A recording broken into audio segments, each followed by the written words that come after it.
歡迎來到少主離的魔玩頻道。今天我們來玩《藏玩閣英雄級》這一款破刃，這回帶的是劍翼整個的人形來說也是挺乾淨利落的。需要自己拼装一下，但是整個的零件全部都是已經剪切好的，而且拼装的難度并不高，人形的完成效果还是可以的。這回的剑翼变形也是很有趣的。反着拿的這把尾巴武器，我們把它摘掉，手臂收纳，打開後面的蓋子，拳头旋轉180度貼進去，蓋上來，然後把這個龍爪子拧到前面，兩條胳膊变形好就可以伸直90度。接着我們把腦袋拧180度翻到後面來，頭上的這個冠子整個的打開，這回頭部是要參與到变形的，非常有趣啊。後邊的這個背包 Z 字折疊，把它拉鬆掉，這裡邊有一個插扣，和背後這裡進行連接。胸口這個龍頭在出的時候，這裡有一些干涉，我們需要把腦袋稍微的往後頂一下，把這塊合體的連接零件稍微往起翹一點點，接着再從裡邊邊拉邊旋轉這塊脖子，讓它頂一下。這個位置的干涉注意一下，拉起來裡邊的軸整個把它拉開。翻直，上半身变成這個樣子，我個人的建議是先來拼腿部。它這個結合的扣子是有先後順序的，從裡邊掏出來龍腿的部位，外邊這裡有扣子，給它鎖上，然後把這個腳後跟疊上去，擺一下，旋轉180度貼過來的時候，中間這裡有一個插槽，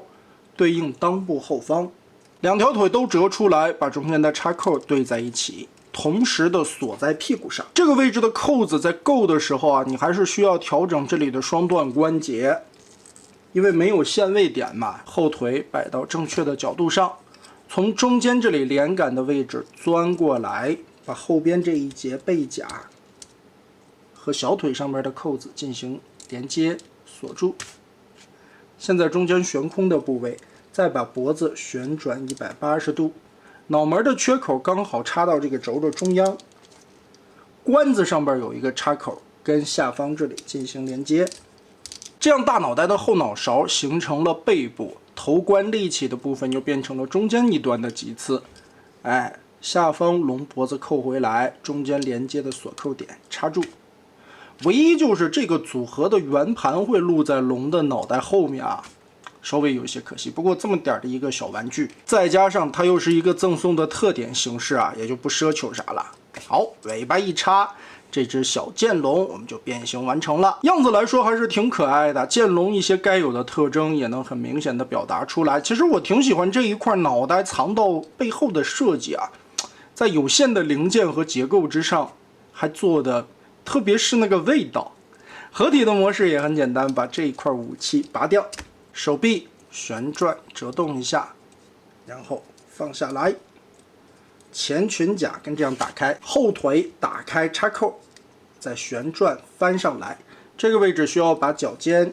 旋轉180度，用腳下側邊的扣子去鎖裙甲內側，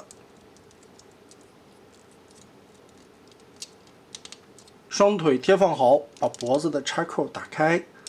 脖子這一塊擰個180度，然後 Z 字折疊貼在這兒就行了。這款最後組合完成是腿部。來看本體的破刃，藏玩閣的這個三角龍啊，不論是人形還是龍的形態，在大比例那一款做的都是非常不錯的。但是大比例那一款其實結構上面還是有一些繁雜的，而這一次縮小化了以後的英雄級結構上面跟原先是完全不一樣的，但是簡化處理完成的效果又非常的好。從背後這裡看，用三角龍頭盾的位置做成了这種帶有刀尖的披風效果啊，造型非常的帥，每一根還可以拔下來當成小匕首去使用，或者你多拔幾根插個地台，整成那種浮游炮的形式也挺帥的。武器是一把双管的槍，也可以把它拔開，可以跟這樣握在手裡邊當雙槍使，也能換一個方向握持當雙剑。身上的這種塗裝效果，金屬漆的質感特別的棒，頭雕的塑造刻畫也是抓住了三角龍的這種精髓所在。這一塊有貌似頭盾和角的處理效果，臉部的造型刻畫的也是非常不錯的，脖子這裡关節活動的範圍很大，而且有很多的余量，可以来回的歪頭、點頭、低頭。身上各种小細節的印刷也是藏丸阁家的優良傳統，整体的料子和做工都是非常不錯的，而且在关键的这些关节里边也使用了合金零件增加强度。但是英雄级这个系列唯一的遗憾就是因为尺寸縮小了，取消了所有的齿轮关节，没有任何的齿轮叮当作響。当然也有人不喜欢齿輪关节啊，这个看个人的喜好来吧。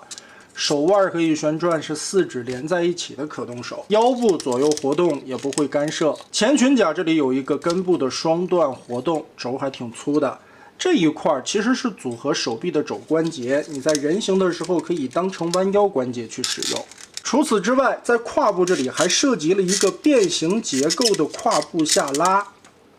在根部這裡可以拖出來這個胯，所以呢，加上彎腰和拖胯的結構。這一款的可動性是非常棒的，因為全部取消掉了齒輪關節，所以換成了賽鋼軸，很結實啊，但是磨起來會有嘎吱的噪音。裙甲這裡是一個雙段活動的軸，在調整的時候往下拉一點才不會干涉，就可以側抬90度。大腿根部左右平轉，並且這款破刃的腿肚子這一塊的造型刻畫非常漂亮啊！它其實是變形的零件，但是有做出來小腿肚肌肉的那種質感。腳踝左右球形關節的接地緊實度還可以。這一款偷焦的地方只有大腿後方這裡的空洞以及腳底下，除了這兩塊，其他的地方遮蓋的還是比較嚴實的。變形第一步還是先收拳頭，把這個蓋子打開。接着龍爪後方這裡和胳膊上面有一個插扣，打開以後同時翻轉，把手折進去，下方的桿子拉出來，這裡邊有一個插銷，跟這個蓋子鎖上，調正，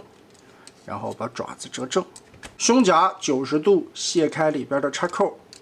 肚子裡邊有一塊面板，從這裡180度翻轉出來，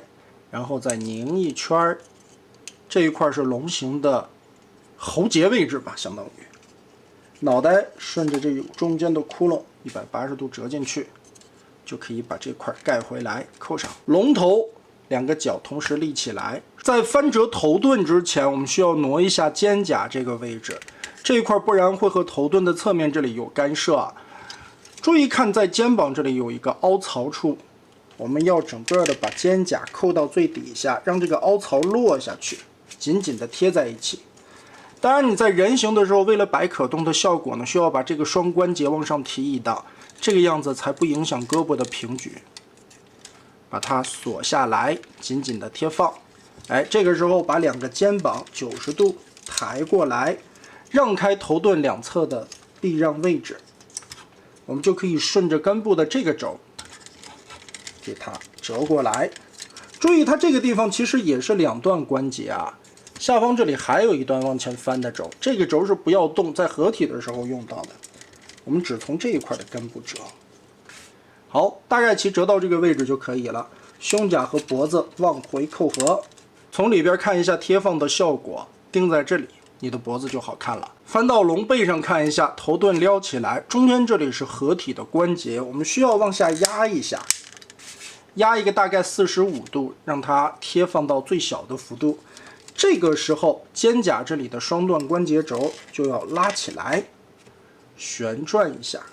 哎，貼上去，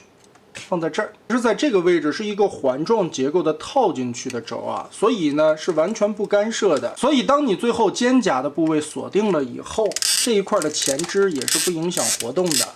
翻到後裙甲，雙段關節，我們把尾巴折出來，擰個180度。接着上下兩層拆開中間的扣子，把這個雙關節搓動出來。在屁股根部這裡還有一個雙段關節，我們把它先拉鬆，豎着抬起來，騰出更多的空間。現在就需要利用到胯部下拖的這個軸，哎，整個的這一條往下翻折90度，只把這個襠90度拆下來，再把腿部90度掰直。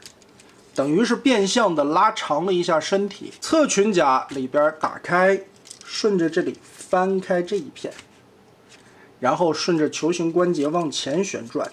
非常不錯的這條小腿變形。先把下方這個雙段關節搓開一下，拉鬆，然後順着膝蓋往上旋轉一定的角度，再從裡邊掏出来。這裡是一個雙段關節的圓盤狀結構，我們需要邊掏邊翻轉，貼放到外側来，再把下方這裡的雙段關節往回收，摆成龙形的腿部。我們現在需要做的就是小腿肚子的这2塊肌肉，通過膝蓋這裡的雙關節來回的調整，往上翻一下。我们需要进行一個雙關節的搓動，往裡邊放。大概的貼一貼，但是也別貼到太裡啊。這個也是藏丸閣這個系列的最大的問題。尤其到了英雄級的時候啊，它缺了很多限位的操作，不是說我折到哪個地方有一個扣子等在那裡定住了，它就变形到位了，而是需要有一些活動的角度，你自己得慢慢的調整。我們大概齊的先收回來，大概擺一個這樣的位置啊。然後側面的這片裙甲，看到這裡有一個缺口，我們需要通過這個 Z 字的雙關節往後搓動，放過來這個扣子找腰上。兩邊全部插住了以後，上方這裡就和後屁股甲這兒有一個上下的插扣連接。現在呢，調整這一塊的雙關節搓動位置啊，我們要找到一個什麼程度呢？我想讓屁股圓潤下來的包裹啊，所以呢，先把這一塊2個插扣跟側裙甲這裡鎖上，然後調整一下這一塊的關節，利用到這上方的2個扣子去搭一下側面凹槽的這個邊兒。找到了大概這個位置，再用最後的一節尾巴雙關節翻下來，2個扣子去插腿肚子上邊的2個點。那麼好，這樣完全包裹住你的屁股，就是一個帶有弧線的圓潤過渡效果。倒是嘛，你要想直愣愣的出来也可以啊，腿部就不用調的這麼麻煩了，也是個人的一點建議吧。反正我覺得三角龍屁股有個弧線會更好看啊。最後一步，把2個肩胛剛才折過來的地方2個小鈎子順着這個洞勾過去，掛上。武器組拿出來，順着屁股後方的洞鎖進去。相比起之前那款大比例的破刃來說，這個過程已經屬於是簡單流暢了，而且這個龍形做的。哇，真不錯呀！三角龍的那個體態拿捏，還有把這種機械的質感給你做出來。尤其肚子這一塊填補，用裙甲遮蓋的效果和屁股後邊包過來的這個圓潤弧度，能把三角龍做好的，曾經在恐龍大戰的時代，也就是 P 叉和 FPJ 了。但這一次的破刃，真的或多或少也看到了曾經這2家龍形的影子啊。但是呢，又比起那2家來說，龍形效果做得更加漂亮。這個動態的拿捏，尤其頭盾這炸出來的這些刀刃啊，非常的帥氣。再加上如今的做工和塗裝以及超高的這些可動性來說，這一款的三角龍龍形真的是目前來說啊，非 G1 造型的這個鐵渣之外，能做的完整度這麼高的。藏丸閣的這一款也能排得上號了。最後我們來變它的合體形態，依舊是先把尾巴上的武器組摘掉，屁股後邊的2個扣子卸開，頭盾撬開，肩胛2處的鈎子，大的插扣啊，很方的一個大插孔，拔開，爪子雙關節背過來，順着這個口插上，後邊的合體關節通過齒輪，我們把它折出來。也不是說沒有齒輪關節啊，組合關節是唯一的齒輪。把它折到90度以後，肚子裡邊的空間就更多了。我們現在需要做的是，先把腦袋從裡邊頂出來，然後旋轉個180度，讓臉衝後。這個時候要有先後的順序，我們先把這個臉翻轉過來的腦袋180度縮回去。其實這個是按說明書去操作的。如果說你要是按照自己的喜好，你在變龍的时候就可以先把腦袋轉180度，然後把這一塊再折過來，填到胸的前方。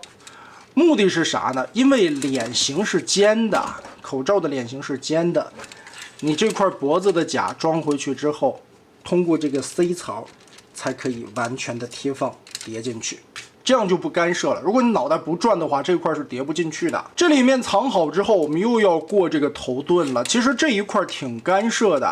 你在旋轉的時候盡量要避讓一些。你看這有一個大的扣子，但是如果你覺得這樣太麻煩呢，我告訴你最簡單的方法就是把這個頭盾給它拔了。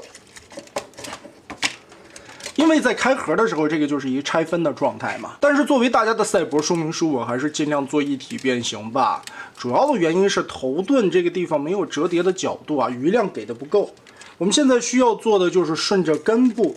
這裡還能旋轉的一段軸，繼續往前折，把這一塊的根兒拔過去，